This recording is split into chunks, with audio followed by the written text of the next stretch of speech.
কড়াই দিয়েছি সর্ষের তেল, খুব বেশি দেব না। তো এই দেখো তেলটা কিন্তু গরম হয়ে গেছে, দিয়ে দিচ্ছি পেঁয়াজ কুচিটা। তো এবার দিয়ে দেবো এই পটলগুলো।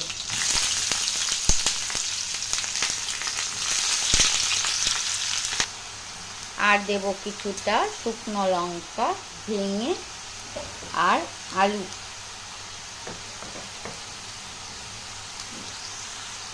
তো নুন দিয়ে দেব, নুনটা একটু বুঝে দিতে হবে, নুনটা ভিজে গেছে। তো আর দিয়েছি হলুদ। তো এবার এটাকে আস্তে আস্তে নাড়িয়ে আর ভেজে নেব। অল্প গোলমরিচের গুঁড়ো।